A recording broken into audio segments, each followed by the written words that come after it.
bienvenue dans votre premier rendez-vous d'information de la journée sur Al-Oula. Tout de suite, le sommaire. Le Maroc franchit un pas de plus vers la dématérialisation des procédures administratives. Le service d'identification et d'authentification des usagers des services numériques est lancé. Un processus basé sur la carte nationale d'identité électronique, tout juste mise en place par l'Agence de développement digital et la Direction générale de la Sûreté nationale.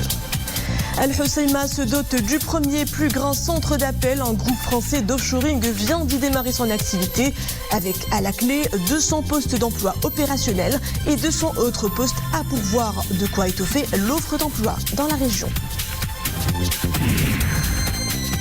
Puis nous vous emmènerons plus de 3000 ans en arrière pour vous raconter la fabuleuse histoire du plus vieux monument de Paris, l'obélisque, une colonne qui trône au milieu de la place de la Concorde à Paris.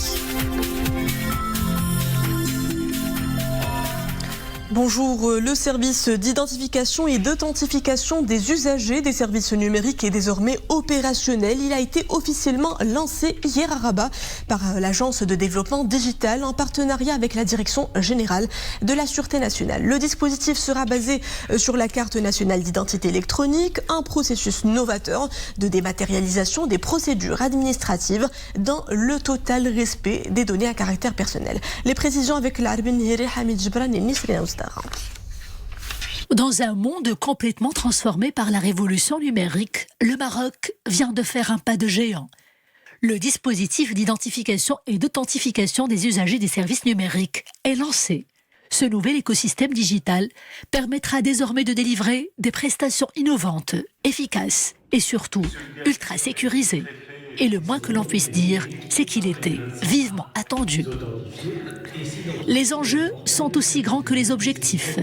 Il est question de lutter plus efficacement contre la cybercriminalité et la fraude, mais aussi de protéger les données personnelles et la vie privée des citoyens.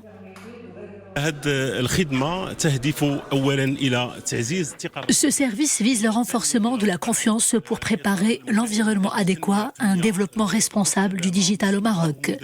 L'objectif est également de sécuriser les services réalisés en ligne par tous les opérateurs concernés, tout en améliorant leur qualité. Le tout se fera sur une plateforme nationale reconnue et mise en place par la DGSN. Elle est baptisée Tiers de confiance nationale. Une plateforme tiers confiance nationale التي تم تطويرها من طرف المديرية العامة للأمن الوطني. La plateforme est un prérequis à l'émergence d'une administration numérique au service du citoyen, d'une économie compétitive et d'une société inclusive. Cette plateforme, en collaboration avec l'ADD, permet de mettre en relation le citoyen et les fournisseurs de services. Elle permettra aux citoyens de s'identifier et de s'authentifier en toute sécurité auprès des services offerts par les fournisseurs de services. Par la même occasion, nous lançons aujourd'hui un portail identité-numérique.ma ainsi qu'une application Mon identité numérique qui permet aux citoyens de gérer tous les paramètres de son identité et de s'assurer ainsi qu'aucun usage est fait de son identité numérique. La crise sanitaire du Covid a démontré combien le digital est une urgence absolue pour des services adaptés aux besoins des citoyens et des entreprises. Le Maroc en est pleinement conscient et il ne cesse de creuser son sillon pour relever ce défi dans un monde hyper connecté. Après Tanger et Tétouan, un groupe français d'offshoring s'installe à Al Hoceima. Il s'agit du plus grand et innovant centre d'appel du haut niveau de la ville. La structure fraîchement mise en service emploie 200 jeunes de la région, des profils qualifiés pour leur maîtrise d'une langue étrangère, le français, l'espagnol, l'anglais ou le hollandais. Fruit d'un investissement de 27 millions de dirhams, le centre opère dans la gestion de la relation client à travers des prestations de vente, de contrats d'électricité et de télécom. Un vrai levier de création d'emplois en faveur d'une jeunesse locale en quête d'autonomie financière. Le centre compte étendre son activité et porte à la hausse ses intentions de recrutement, laissant entrevoir de nettes perspectives de dynamique du marché de l'emploi à l'échelle régionale. Et nous retrouvons tout de suite le président directeur général du premier plus grand centre d'appel d'Al Hoceima, Denis Marceau. Bonjour. Bonjour. Donc après Tanger et Tétouan, vous avez choisi de vous installer tout récemment à Al Hoceima. Tout d'abord, pourquoi le choix de cette ville ?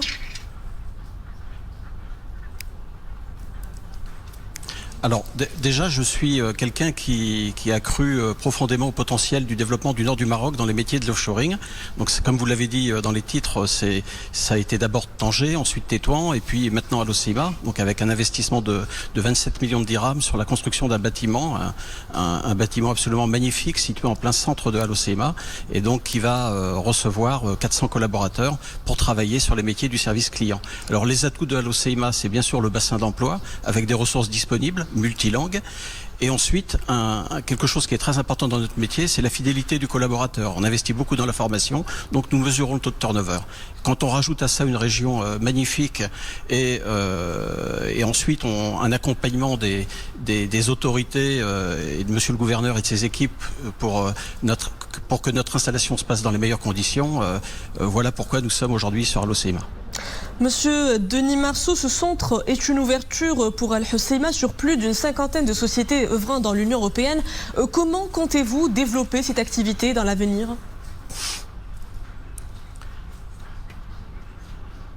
Alors, déjà quelques chiffres sur le groupe Mayopla. Donc Mayopla, c'est 5 centres de production, donc 3 au Maroc, dont Al Hoceima et 2 en France.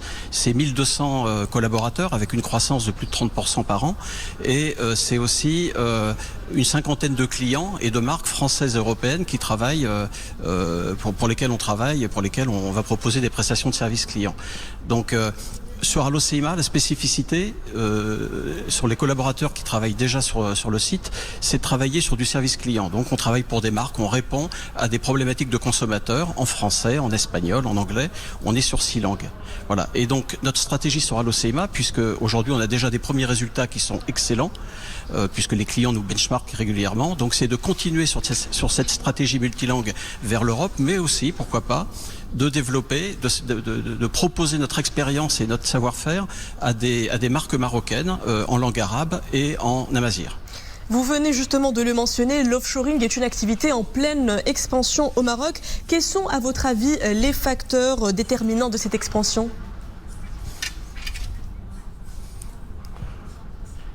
Alors, l'offshoring, c'est un secteur qui est en pleine expansion, mais qui est un secteur extrêmement concurrentiel.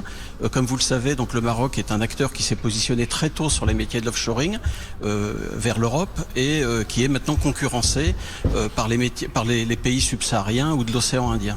Donc face à ça, le Maroc doit s'appuyer sur ses forces. Les forces, c'est quoi ? C'est la qualité des ressources. C'est la formation des ressources, l'expérience, puisqu'on a déjà une longueur d'avance.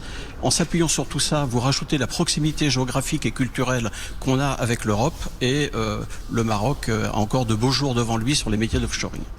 Denis Marceau, merci d'avoir répondu à nos questions. Je rappelle que vous étiez en direct avec nous depuis Al Hoceima. Au 62e jour du conflit russo-ukrainien, les États-Unis réunissent en Allemagne une quarantaine de pays alliés pour armer davantage l'Ukraine face à la Russie. La Russie qui, par la voix de son chef de la diplomatie, Sergueï Lavrov, agite la menace d'une extension du conflit pouvant dégénérer en guerre mondiale. Pendant ce temps, le secrétaire général des Nations Unies, Antonio Guterres, effectue son premier déplacement à Moscou, où il plaide pour un cessez-le-feu en Ukraine dans les plus bref délai. Antonio Guterres devrait être reçu par le président Vladimir Poutine avant de s'envoler pour Kiev. Depuis le début du conflit, plus de 5 millions de personnes ont fui l'Ukraine selon les derniers chiffres de l'ONU. Et aujourd'hui, la Russie s'est dite prête à coopérer avec l'ONU pour aider les civils en Ukraine. Flambée épidémique en Chine, la ville la plus durement touchée est Shanghai. Shanghai qui a annoncé aujourd'hui 52 nouveaux morts et près de 17 000 cas positifs en 24 heures. Les 25 millions d'habitants y subissent un dur confinement depuis début avril.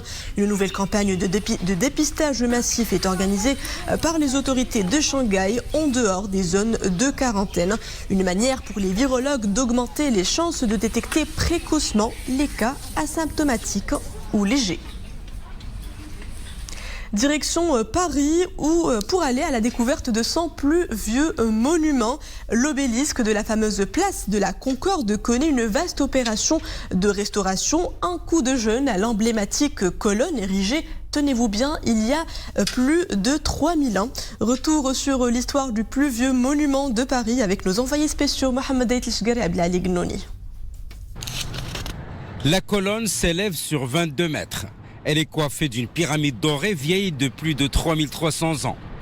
L'obélisque se dresse au centre de l'une des places les plus fréquentées de Paris, place de la Concorde. Les touristes admirent certes le monument, mais s'attardent peu sur son histoire.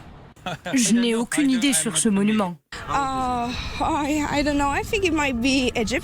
Je ne sais pas, peut-être qu'il est égyptien, vu l'écriture qui figure dessus. Pour la petite histoire, cet obélisque ornait autrefois l'entrée du temple d'Amon à Luxor. Sa construction remonte au 18e et 19e dynastie de l'Antiquité égyptienne, soit il y a un peu plus de 3300 ans. C'est un monument très connu. Beaucoup de personnes sont passées par là.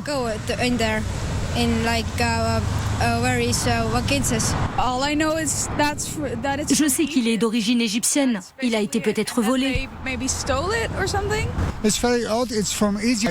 C'est un monument vieux d'à peu près 3000 ans. Nous essayons d'apprendre des choses sur ce monument. En marchant, nous faisons une petite recherche sur Internet pour savoir de quoi il s'agit au juste. C'était à la suite d'un transport rocambolesque par bateau que la sculpture de 200 tonnes, ornée de hiéroglyphes, arrive ici, place de la Concorde à Paris. C'était en 1836. Aujourd'hui, le monument est en restauration. Il s'agit de l'une des grandes stars du circuit touristique de Paris. Paris qui accueille jusqu'à 60 millions de visiteurs par an. Gardez vos parapluies à portée de main, le temps sera pluvieux aujourd'hui. C'est ce qu'annonce la Direction générale de la météorologie pour les prochaines heures. Des averses orageuses localement fortes sont attendues à Taourir, Taza, Sfrou, Boulmen, Bnimlel et Midelt. Des précipitations qui devront se dissiper peu après minuit. Et voilà, c'est la fin de ce journal. Merci à vous de l'avoir suivi. Tout de suite, le Télédiario en compagnie de Merim El Mohafid.